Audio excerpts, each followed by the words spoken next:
दोस्तों, एक बहुत ही खूबसूरत लड़की जिसके शादी का सिर्फ 2 महीना हुए थे, वो रोज शंकरगढ़ के पहाड़ियों से प्रयागराज नौकरी के लिए जाती थी। लेकिन एक दिन जब जा रही थी तो रास्ते में उसका एक्सीडेंट हो जाता है। वो पहाड़ियों को एक खाई में गिर जाती है।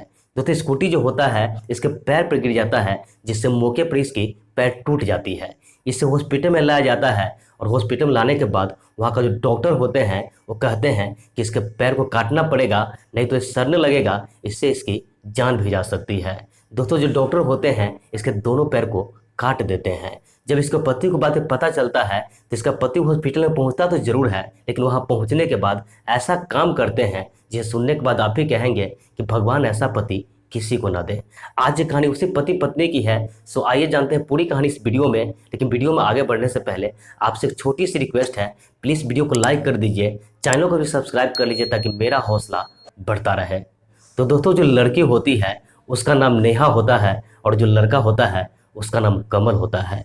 दोनों एक ही कॉलेज में एक ही साथ पढ़ते थे। सो धीरे धीरे दोनों में दोस्ती हो जाती है। दोस्ती के बाद धीरे धीरे कब ये दोस्ती प्यार में बदल जाता है ये दोनों को पता भी नहीं चलता है। जो लड़की थी वो भी पढ़ने में बहुत ही ज़्यादा तेज थी और जो लड़का था ये भी बहुत ही पढ़ने में तेज था। वो लड़की बड़ा ही खूबसूरत थी और जो लड़का था ये भी बहुत ही ज़्यादा स्मार्ट था। धीरे धीरे जब दोनों में प्यार हो जाता है तो दोनों साथ जीने और मरने की कस्में खाने लगता है। समय गुजरता है, जब लोग कॉलेज से पास आउट हो जाते हैं तो नौकरी का तलाश करने लगते हैं। इसके बाद दोस्तों, जो लड़की होती है इसको भी कंपनी में जॉब लग जाती है। इसकी सैलरी लगभग 30,000 होती है। और जो लड़का कमल होता है वो भी एक टीचर बन जाता है, उसका भी सैलरी 50,000 हो जाता है। जब ये दोनों सक्सेस हो जाते हैं, जॉब करने लगते हैं, तो दोनों शादी करने का फैसला लेते हैं। दोनों अपने अपने घर वाले को बताते हैं तो दोनों के घर वाले राजी हो जाते हैं। दोस्तों, बड़े ही धूमधाम से दोनों की शादी कराई जाती है। क्योंकि दोनों का लव मैरिज था, दोनों बड़ा ही खुश थे। दोस्तों, जो लड़की होती है अपने ससुराल चली जाती है। ससुराल में लगभग 15 दिन रहती है और बहुत ही खुशी से रहती है। इसके बाद दोस्तों, इसके जो घर वाले होते हैं, लड़की के मायके वाले, लड़की के ससुराल जाते हैं, इनको वहाँ से फिर अपने घर लेकर आ जाते हैं। लड़की अपने घर चली जाती है और घर आने के बाद और अपने मायके से ही रोज बस से प्रयागराज जाती थी। उसके घर से प्रयागराज की दूरी लगभग 60 किलोमीटर था। तो रोज बस से जाती थी और वहाँ जॉब करके शाम को वापस अपने घर आ जाती थी। समय कुछ दिन बीतता है तो इसका जो पति होता है वो सोचता है कि रोज बस से धक्का मुक्की खा के जाती है, इससे अच्छा है मैं इसे स्कूटी दिला देता हूँ। तो इसका जो पति होता है उसे एक स्कूटी खरीद देते हैं। दोस्तों, इसके बाद जो लड़की होती है वो रोज स्कूटी से ही ड्यूटी जाने लगती है और शाम को वापस घर आ जाती थी। दोस्तों, जब ये लड़की ऑफिस से निकलती थी और जो लड़का छुट्टी पे निकलता था तो दोनों अक्सर फ़ोन से ही बातें करते थे। दोस्तों, जब भी लड़की छुट्टी के बाद अपने घर जाती थी तो रास्ते में फ़ोन से बातें करती थी और लड़का भी जब जाता आता था तो भी रास्ते में फ़ोन से दोनों एक दूसरे से बहुत ही ज़्यादा बातें करते थे। दोनों में इतना लगाव था कि आप सोच भी नहीं सकते हैं। समय यूं ही बीत रहा होता है और एक दिन क्या होता है कि जो लड़की होती है शंकरगढ़ के पहाड़ियों से प्रयागराज नौकरी के लिए जा रही थी। तो रास्ते में इसका जो स्कूटी होता है वो अनबैलेंस हो जाता है और एक खाई में जाकर एक गिर जाती है। स्कूटी इसके पैर पे गिर जाता है, जिससे इसकी पैर मौके पर ही टूट जाती है। इसे हॉस्पिटल में लाया जाता है और हॉस्पिटल में लाने के बाद वहाँ का डॉक्टर जो होते हैं वो कहते हैं कि इसके दोनों पैर को काटना पड़ेगा, नहीं तो ये सड़ने लगेगा और इससे इसकी जान भी जा सकती है। तो जो डॉक्टर होते हैं इसके दोनों पैर को काट देते हैं। जैसे इसके पति को बात पता चलता है वो तुरंत वहाँ पहुँचता है और पहुँचते ही जब लड़की को देखता है तो वह सोच लेता है कि अब मुझे इसके साथ नहीं रहना है, कि मेरी किसी काम की नहीं है, अब मैं दूसरा शादी कर लूँगा। दोस्तों, इसके बाद वो लड़के से आधे अधूरे मन से बात करता है और बात करके वापस अपने घर चला जाता है। घर जाने के बाद न इसे फ़ोन करता है और न ही इसका हाल खबर पूछता है। दोस्तों, इसके बाद जो लड़की होती है वो खुद से उसके पास फ़ोन करती है और जब फ़ोन करती है तो इसका पति कहता है कि मुझे तुमसे कोई मतलब नहीं है, अब मैं दूसरा शादी कर लूँगा, तुम दूसरा शादी कर लो क्योंकि तुम अब मेरे किसी काम की नहीं हो।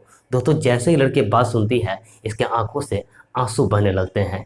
ये जीने की आशा छोड़ देती है। इसे पुरानी बातें जो होती है याद आने लगती है कि कैसे साथ जीने मरने का कस्में खाता था और जैसे ही मेरा पैर कटा ये मेरा साथ छोड़ दिया है। दोस्तों, लड़की पूरी तरह से निराश हो जाती है। उसे जीने का बिल्कुल भी मन नहीं था। वो जीने का आशा लगभग पूरी तरीके से छोड़ ही चुकी थी।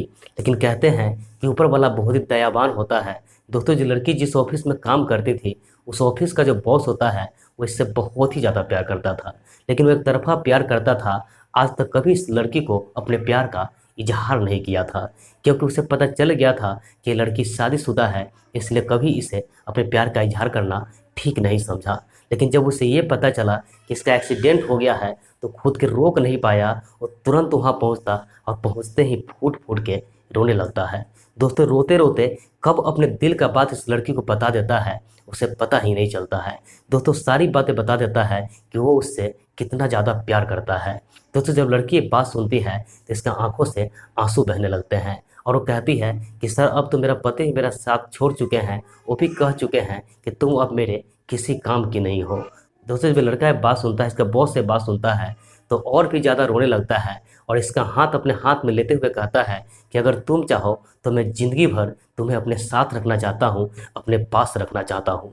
दोस्तों, जब ये लड़की बात सुनती है तो इसका आंखों से और भी ज़्यादा आंसू आने लगते हैं। अपने बॉस का हाथ चूमते हुए कहती है कि सर, मैंने आपके प्यार को समझ नहीं पाई, आज तक मैंने आपकी आंखों में अपने लिए प्यार देखी ही नहीं, लेकिन आपको बता देना चाहिए कि आप मेरे से प्यार करते हैं। दोस्तों, लड़का बताता है कि जब मुझे पता चला कि तुम शादीशुदा हो तो मैं इसे ठीक नहीं समझा। दोस्तों, इसके बाद वो लड़की और दोनों फूट फूट कर रोने लगते हैं। वहाँ का जो हॉस्पिटल में जितने सारे लोग थे, सब लोग इसे देखे जा रहे थे और दोनों रोए जा रहे थे। जब लड़की थोड़ा सा ठीक होती है तो इसे घर लेकर आता है और इसके बाद दोस्तों लड़का होता है इससे शादी कर लेता है और साथ साथ रहने लगता है। तो दोस्तों, इस कहानी का मकसद बस इतना ही था कि कभी भी जब कोई कष्ट में हो तो उसे हमें साथ नहीं छोड़ना चाहिए, बल्कि उसका साथ निभाना चाहिए। बाकी इसका बॉस ने जो किया उसके लिए आप क्या कहना चाहेंगे, कमेंट करके ज़रूर बताएं। तो मिलते हैं ऐसी किसी नेक्स्ट वीडियो में। जब तक के लिए जय हिंद, वंदे मातरम।